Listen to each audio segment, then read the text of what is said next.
Region of interest. It sounds like a cheap streaming movie based on an airplane novel, but instead of killing time, it can help you save time.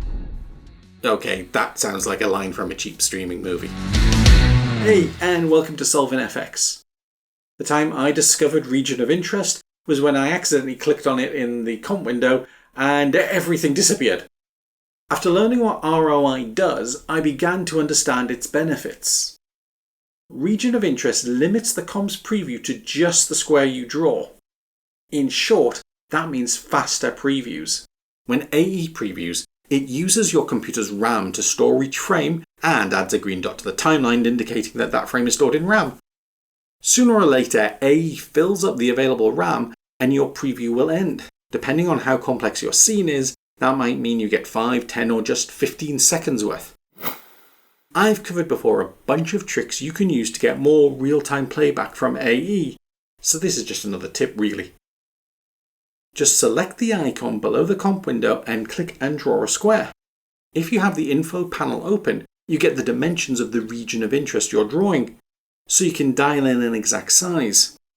When you preview, that's the only bit After Effects will process. So if you need a full quality preview but are just concentrating on a small aspect, like the edge of hair or how text interacts, then this can save you time. Clicking this icon will undo the region of interest. There's one other feature of region of interest that I'd recommend avoiding. When you have a region of interest drawn, you can go up to the composition menu and see this option, crop to region of interest. Now, I can see this being appealing as a way of making web banners, that sort of thing, but it gives me the wiggins. Personally, if I'm making an animation that will appear in different size proportions, I think a much safer option is to prepare a comp with the largest width and height dimensions, and then use guide layers to identify where I need to place each element. Any layer can be a guide layer. You just need to click on it and choose Guide Layer. This will mean that the layer is not visible when you render. If you use a shape layer as a guide layer, you can use rectangles and specify the dimensions. When it comes time to render the comps, I drag the main comp onto the new comp button in the project panel.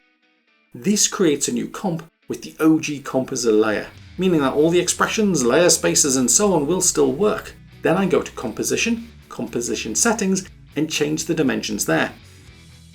And you can do this new comp for each video size you need and only have one main comp to adjust the timings for. Of course, there's always going to be situations where that's not ideal and you need to duplicate the comp instead, or you need to use essential graphics, or sometimes you just need to take each element and completely reposition them.